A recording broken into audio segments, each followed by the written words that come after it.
Hey everyone, it's Kenji. We're going to be making some beef stew.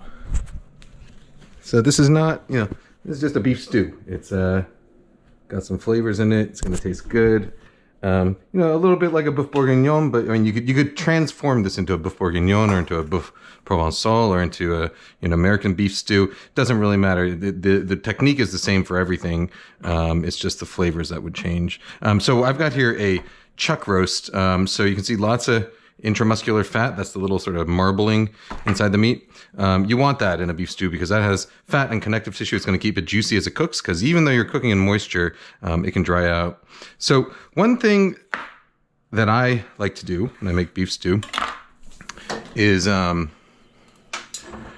than cubing the beef before searing it, I like to actually just sear it as sort of steaks. The reason being that I can get a much better sear when I don't have all that excess surface area of the cubes where moisture starts to come off and lowers the temperature of the Dutch oven. So you can get plenty of good browned beefy flavor just by searing it as steaks, and you don't run the risk of steaming the meat instead of searing it. At least you lower that risk. All right, so I got these nice thick steaks here. Season them reasonably well with salt and pepper.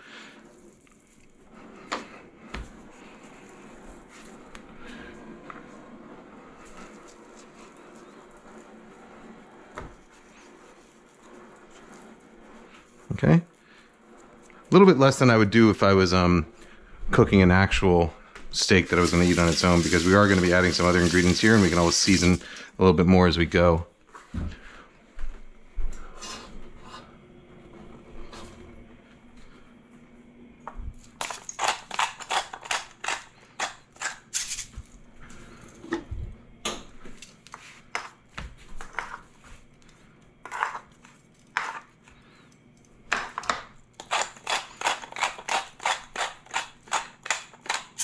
Plenty of black pepper. Okay. Now, just a little vegetable oil. Actually, it says rice bran oil. Highest heat possible. Preheat that Dutch oven. We want to wait until that oil is kind of just barely starting to smoke.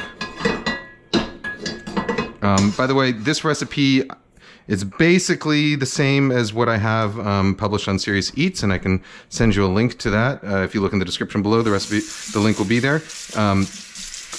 Along with some very sort of in-depth explanations of why I take certain steps that I do, and whether those steps are something that you might consider taking, or you might omit them. All right, so meanwhile, I'm going to take my stock here. This is chicken stock. I use chicken stock instead of beef stock even when making beef stew because, well, first of all, I very rarely make homemade beef stock. I don't have beef bones at home very often. I do often make homemade chicken stock, but if you're using store-bought, it's pretty much always better to use store-bought chicken broth than beef broth, because beef broth has a lot less actual beef in it and a lot more sort of fake meat flavorings in it. So store-bought beef broth is generally just not very good, whereas store-bought chicken broth usually has a lot more actual chicken in it. So I'm pouring a little bit of powdered gelatin on top, a couple tablespoons of powdered gelatin on top of about 4 cups of chicken stock. If you were using homemade stock that already has a lot of gelatin in it, don't bother using the powdered gelatin there. Now, all right, we are sort of ready to start searing here.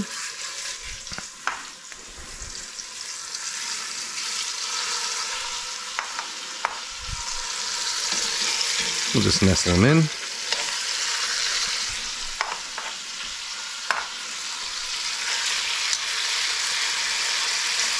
There we go.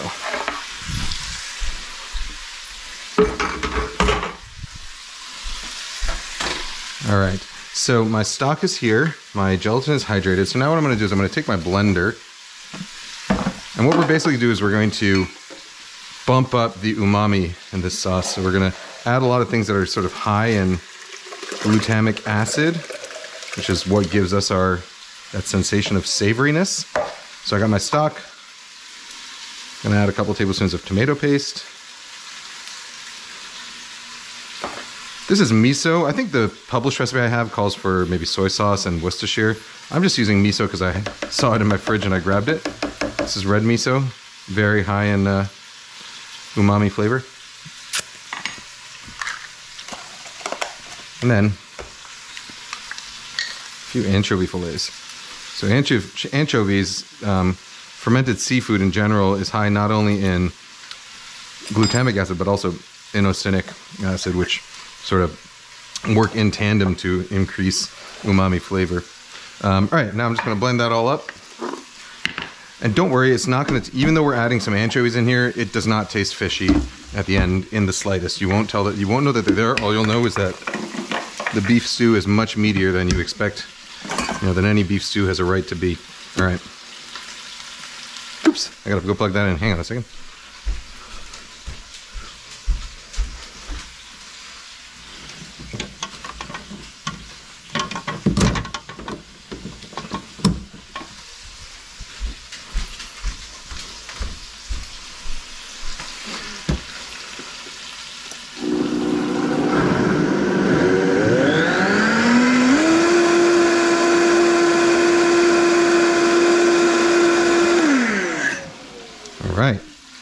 There's our braising liquid.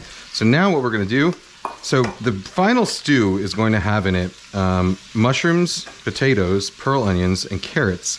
Now those ingredients, some of those ingredients are also going to go into the actual braising process itself, actually. So the carrots are and white onions are. But I want separate carrots at the end, because the ones that braise along with the beef, they end up getting like pretty much to total mush. The same with the onions. So what I'm gonna do is I'm going to separately cook off some onions, pearl onions, mushrooms, and carrot chunks that I'm gonna save and then add back to the stew sort of towards the end. The reason being that by separately cooking them off, I also am able to build up some browned flavors in the Dutch oven that then get transferred to the stew. You'll see what I mean in a second. So when cutting mushrooms like this is one of those situations, quartering them, where you actually don't do the claw grip. At least I don't. I like to straddle it and stick my knife in the middle and then rotate it quarter turn and just do it like that. This is one of the things I had to do at one of my early restaurant jobs, was quarter mushrooms for roasting them. And I remember I used to not be very knife skill oriented, and I would sit there going like that and then turn it like this, and I would go like that, and then I would go like this, and I would just kind of roughly try and get them in the right place. And my old chef there, Jason Bond, he kind of lit a fire under my butt and said, when you're in the kitchen, you got to work with a little bit of urgency and think about efficiency. And so that's why I started doing that rolling technique, which I think works a lot better. But at home, whatever, do it however you want. All right, so those are the onions that are going to get browned. I got my pearl onions there. The mushrooms are going to get browned. I got my pearl onions here. Those are frozen. Frozen pearl onions are great, big time saver, because it's a pain in the butt to peel fresh pearl onions, and especially for something like this where they're going to go into a stew, the frozen work just fine. All right, let's check out the status of our beef here. Starting to smell some brownness going on. Looking pretty good. We don't need it super dark. This is one of those things where it's actually, so we're going to be finishing this off in the oven. And so we're going to be developing a lot of brown flavors. And that can stay a little bit longer in the oven itself, by doing this in a lid with in a pot with a sort of cracked lid cracked open. Okay. Looking good. All right, so for the carrots that are going to finish in the stew, we're going to do a little roll cut. So like that, at a 90 degree, hold your knife at a 45 degree angle, then roll the carrot 90 degrees and give it another cut. And this turns them into nice little chunks that you can sort of alter the size. You can make the chunks a little bit longer as you get closer to the end of the carrot, but they still remain relatively similar in dimensions, no matter how far down the carrot you get, just because by the nature of the way those shapes work out, which is good because you want your carrots to be relatively similar in size, the pieces at the end. But we'll do some nice chunky carrots.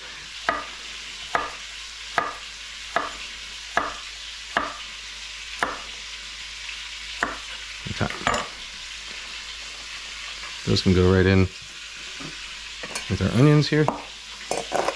The links in the description, we'll also leave a few links in the description below to a bunch of what I call stew science. So sort of posts that explain, posts on Serious Eats I've written that explain various scientific aspects of the stew and why certain things work the way they do, why you might consider doing certain things the way you would. You know, for instance, like I talk about meat breakdown and the structure of animal muscles and why meat breaks down the way it does, and how it actually is very possible to overcook meat in a stew, even if you're going to be even if you're cooking in liquid, it's still possible to cook meat until it turns completely dry even when it's completely submerged in liquid. There's some very good reasons behind that. All right, I'm gonna let this meat continue browning. It's probably gonna take about 10 minutes total, so I will be back in just about 5 more minutes. So our steak is browned quite nicely. Let's see. By the way, you can do this with any kind of good stewing cut. Chuck roast is great because it has a lot of that intramuscular fat and connective tissue. It's relatively cheap. But you could also do something like sirloin flat meat. That would be great. You could do it with, like, you know, and even the stuff that they just sell as random stew meat at the butcher counter at the supermarket will work. That stuff is usually chuck anyway. But as long as it's got enough of that intramuscular fat, you're good to go. All right. So into this pan now go my mushrooms.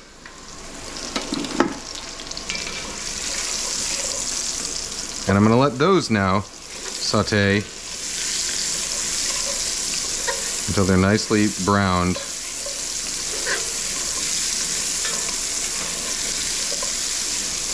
So making a stew like this is really just about building up flavors, layers of flavors. So we want to, in this case, we want our stew to have a really nice brown flavor. So we're going to brown virtually everything that we put in here.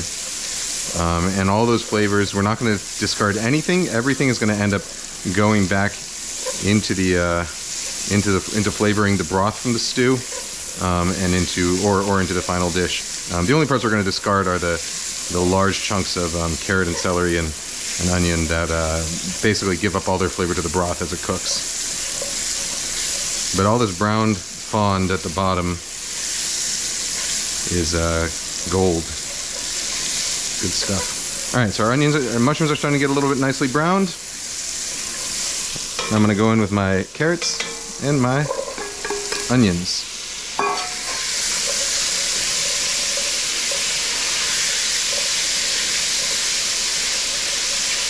You could go even more with the mushrooms if you really wanted to, but feeling a little.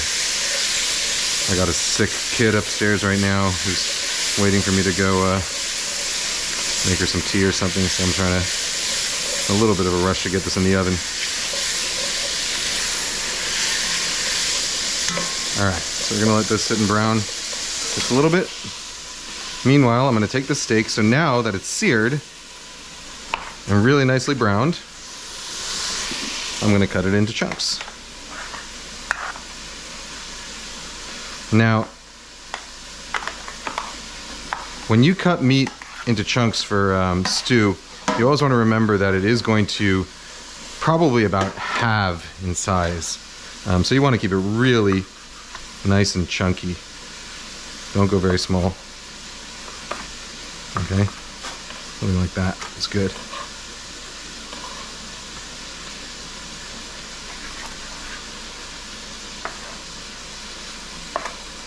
And some people might want to cut off the the big chunks of fat in here. You can, by all means, if you want to. I personally kind of like them.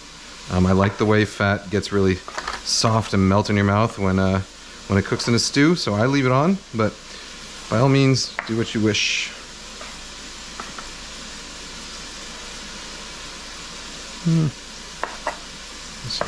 Let's leave these in nice, real big chunks like that.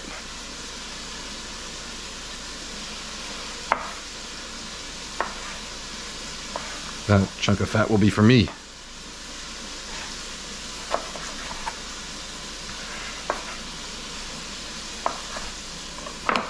Okay. So, stew beef is ready.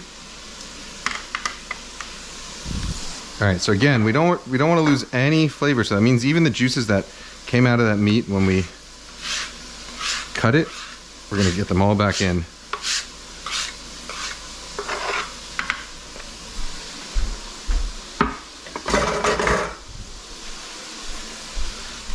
And so our stew is gonna be mostly thickened by that gelatin as it reduces, which is a texture that I really like. It gives it a sort of, you know, what you would call unctuous, or what someone who isn't afraid of the word unctuous would call unctuous. Mouthfeel, also, if you're not afraid of the word mouthfeel, I know a lot of people are grossed out by it. But it gives it a sort of unctuous mouthfeel. But you could also describe it as sort of rich and sticky or velvety, as opposed to a stew that's like completely thickened by flour, which has a little more of a floury mouthfeel. But we are going to add a little bit of supplemental flour here to help thicken it up just a touch more. You do want to avoid things like cornstarch or potato starch when thickening up a stew, or basically anything that's going to be reheated. If you've ever had like Chinese food with a sauce that one day was nice and rich and glossy and thick, and then you put it in the fridge overnight and the next day it's all watery. That's because cornstarch loses its thickening power once it cools down and gets reheated. So for something like a stew, where I am almost 100% definitely going to wait until tomorrow to eat this because it tastes better the second day, definitely want to avoid using cornstarch to thicken it, because the thickening will not last.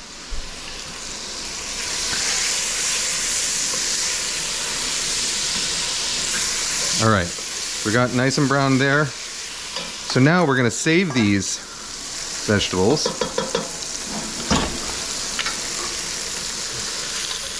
for the end. Because if we were to let these carrots and onions cook the entire time that the meat does, meat takes way longer than carrots and onions to cook, so they would just turn to complete mush. So we're going to save them. So I've got all new mirepoix here. I got half an onion, left the skin on, big chunks of carrots, a couple of them, a couple ribs of celery, the bottoms of those mushrooms. I like to trim out the bottoms of button mushrooms or cremini because they get a little woody. And then a few garlic cloves, whole. That's going to be our braising mixture.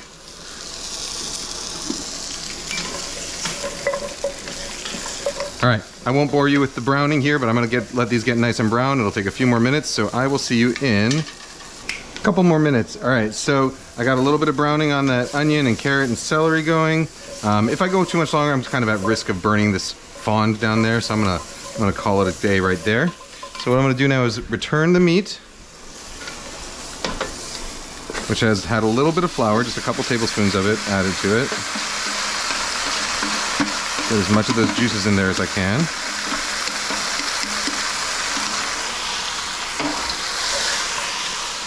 And then I'm going to deglaze with a glass of dry red wine.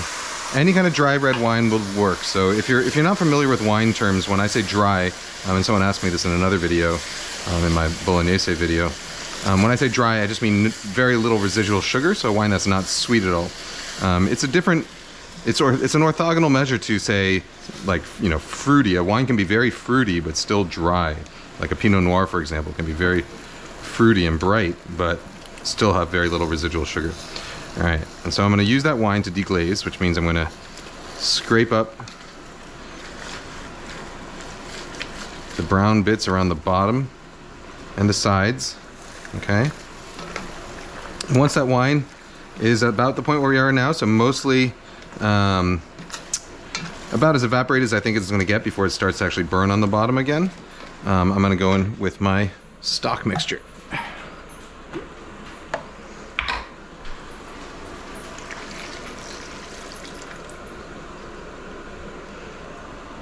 Okay. We'll throw in a couple bay leaves. It's Indian bay. It's just what I have. You can use regular bay leaves. And some thyme sprigs. A few of them like that.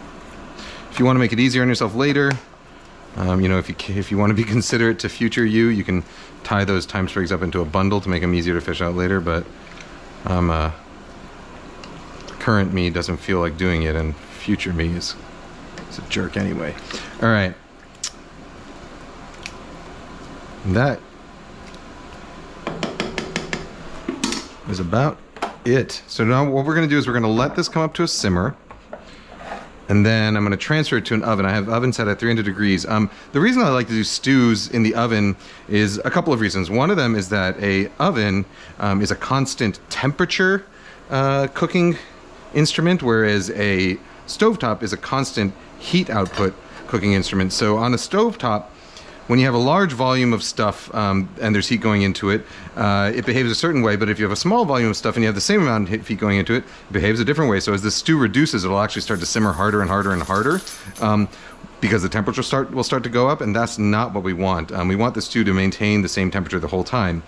So that's why one of the reasons why I like to do stews like this, braises, long-term braises in the oven as opposed to on the stovetop, because it takes a little bit less attention. The other reason is that an oven is an all-around heat.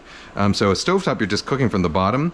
And so you're never going to build up any sort of extra browned flavors. What's in there is all that's going to be in there if you're cooking on the stovetop. It'll reduce and it'll intensify, but you're not going to develop any new brown flavors. Whereas in the oven, there's heat from the top, and that's going to, all these little bits that are sticking out, and as the broth reduces, and as it thickens up, and as the protein coagulates on the top surface from that gelatin and what's coming out from the meat, that stuff will actually brown further, and so you can stir that into your stew. So you get much better flavor, much better brown flavor when you do a braise in the oven as opposed to on the stovetop. So I'm going to let this come up to a simmer. What I'm going to do is I'm going to put it with the lid just slightly cracked. The reason for that is because the thermal equilibrium that your meat reaches changes depending on whether the lid is on it or not. So when the lid is on it and you're trapping in that heat and you're trapping in steam, it'll very easily come up to a sort of strong boil in a 300 degree, even in like a 250 degree oven, it'll come up to a pretty strong boil. And so you'll be cooking at around 100 degrees Celsius, 212 degrees Fahrenheit if you're American.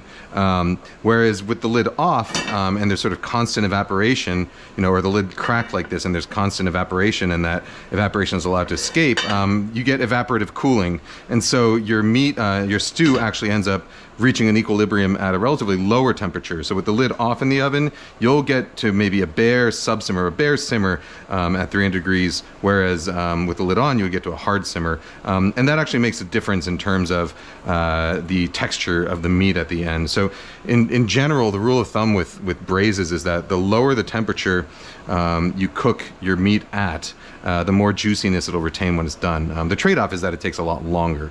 But this will end up reaching equilibrium about maybe 90 to 95 degrees Celsius, so around 190 degrees Fahrenheit, something like that, which is a good point for beef to be at. It'll be tender in about 2.5 hours, and so if you follow the links below, you'll see some charts.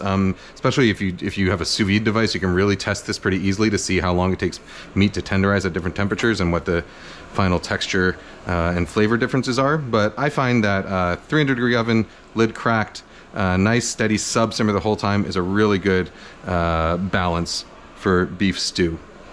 All right, so this is just about, I can see it quivering a little bit, which is basically means that it is at a sub simmer, which is where it's going to maintain virtually the whole time it cooks. So what I'll do now is I will just pop it into my 300 degree oven.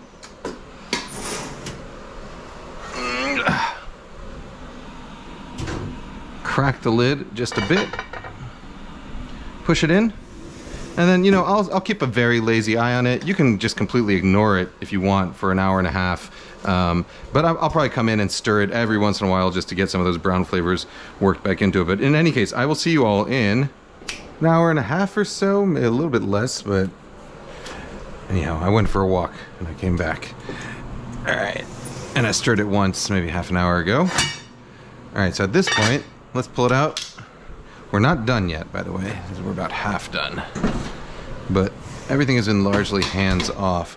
So at this point, we're ready to take out those carrot, the big chunks of carrot and celery and the half onion and the garlic and all those other aromatics that are there, basically just to give up their flavor, which they have done. Thank you. And we're going to add our final vegetables in, the ones that are actually going to make it into our mouths at the end. And of course, if you have dogs, pets, you can save those carrots and celery. Don't give them the onions, but give them the carrots and celery, and they will appreciate you forever.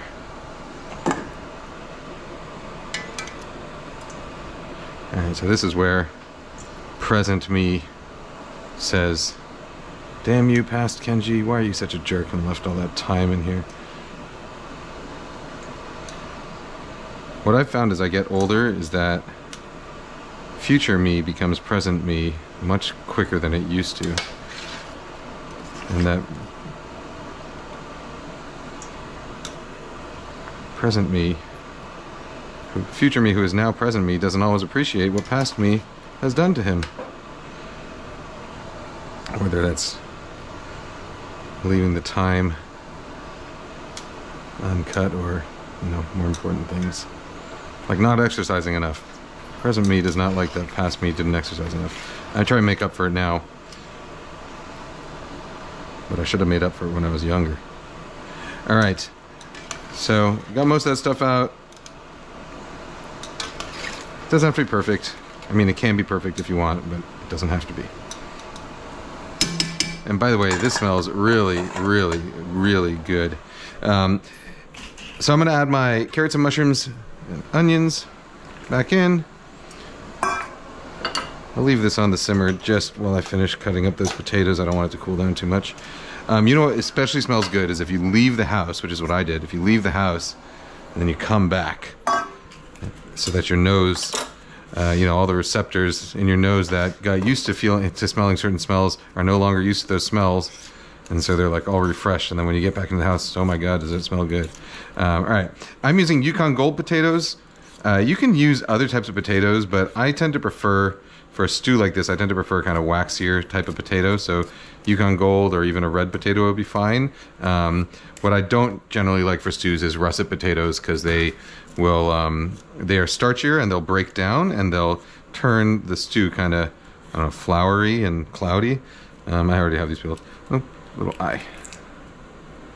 All right, don't have to be perfect. And we're going to leave these also nice and chunky. I would have, if I had more potato, if I had one more potato, I would have used probably one more. Actually, maybe, I don't know, maybe this is all right. But we're going to leave them nice and chunky like we did the meat. Potatoes don't shrink, but I still like a nice big chunk.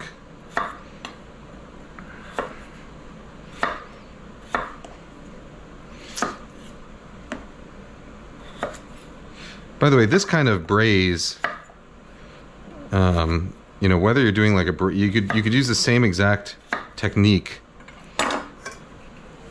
for other types of braises as well. So like if you're braising short ribs, if you're braising lamb shanks, if you're braising oxtail, you could use essentially the exact same recipe and it would come out delicious. Or you can use all the same techniques and braise even this same cut, just change out the flavors and it would come out delicious. So like to make this into a boeuf bourguignon, you would use a burgundy style wine. Mushrooms are still go in there, onions would still go in there. Instead of carrots, you'd start off by rendering some big chunky lardons of pork belly or salt pork or bacon, and then I'll add those all back in at the end.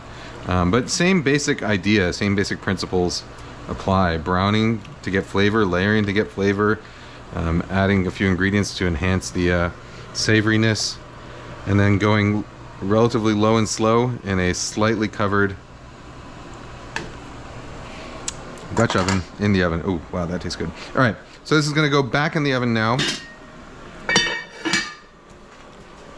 Let me make sure we're at a simmer first. This is basically going to go back in the oven for about another hour, and in that hour of time, the carrots are going to finish cooking, the potatoes are going to cook, and the beef is going to finish braising.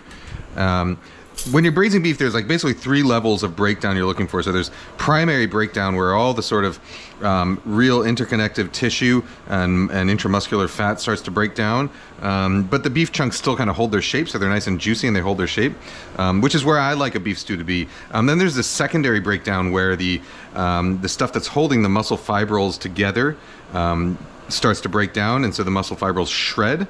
And that's something you would get, that's a texture you would get for something like a ropa vieja, where you cook it a little bit longer, like a Cuban style ropa vieja. You cook it a little bit longer. I call that secondary breakdown. These are all my own terms, by the way. I don't know if this is generally what people would refer to these stages as, or that people even think about these stages. And then finally, there's tertiary breakdown, which is where the actual muscle fibrils themselves start to break down, and that's when you end up with a sort of like a pulpy, really chalky, dry braised beef, and nobody really likes that. That's way too far. So there is such thing as over braising your beef, or over cooking a stew. With chunks like this, I look just for that primary breakdown, which generally takes about 2.5 to 3 hours at a sub simmer. So I'm going to throw this back in the oven now that we're back at a simmer. Throw it back in here. Let it finish.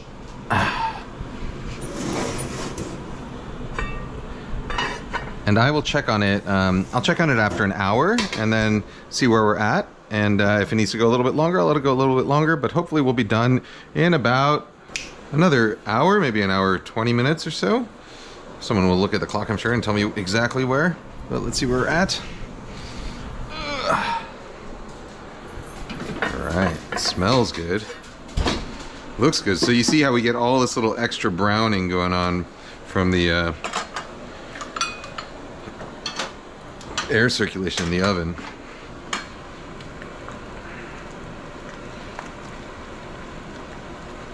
Yeah, looking good. All right, so at this stage, what we can do is we can put it in the fridge overnight, or let it cool to room temperature and then put it in the fridge overnight. Of course, as I was cooking this today, when my daughter came into the kitchen, she smelled it and said she wanted it for dinner and for breakfast. So we're probably going to eat some tonight and eat some tomorrow. But now what I'm going to do is I'm just going to have it on the stovetop. I'm going to scrape off all these extra brown bits on the sides, because you don't want to lose those, because those are all flavor as well. And I'm going to let it reduce just on the stovetop by simmering until it's about as thick as I want it.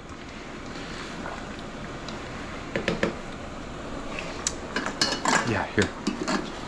Here you go. Shabu, come on. Good boy. All right. Let me make sure all my vegetables are cooked the way I want them. Get a potato out. Let's get a carrot out. And we'll make sure the meat is also cooked. It's looking good. So the meat chunks are holding their shape, which is a good sign.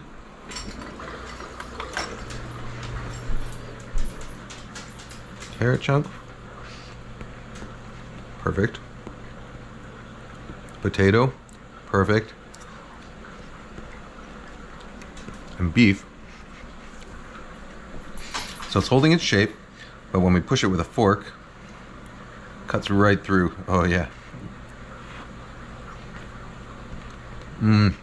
That is exactly where we want it. So if anyone has ever told you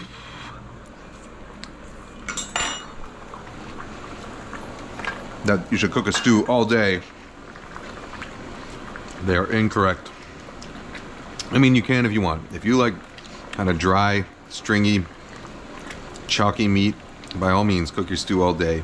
But if you want your meat to stay nice and moist, still super tender, but really nice and moist and juicy, you cook it just until it's done.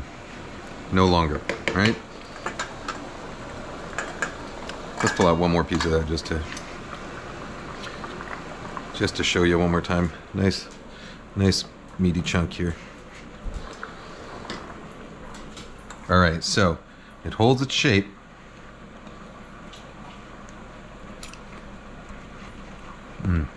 But the little Little forking. Holy forking shirt balls. You cut right through it. You see?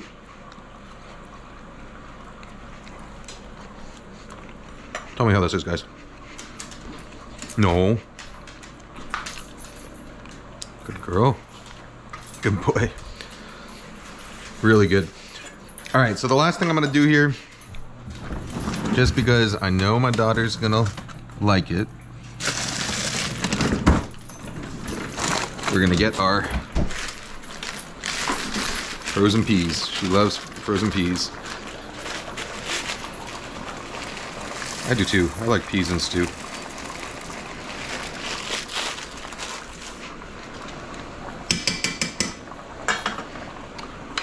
Let me get my stew spoon out.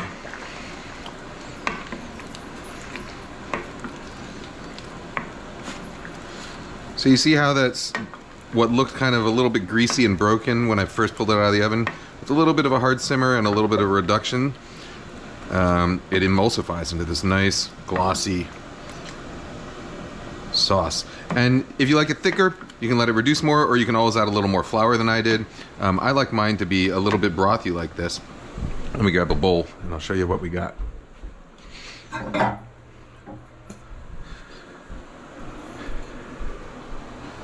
I'm in the Pacific Northwest and it's, what time is it now? 5:30, which means that it's pitch black outside. So no more pretty shots by the window during dinner time.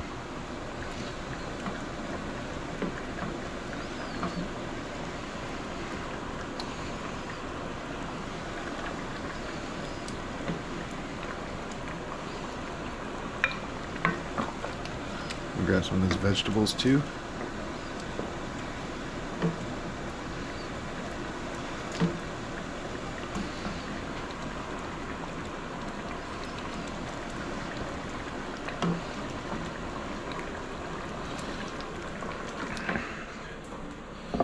Now that is a stew, huh?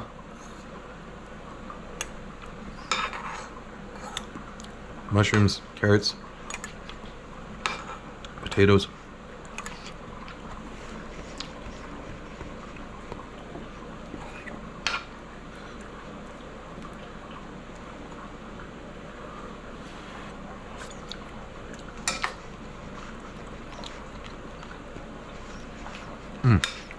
So good.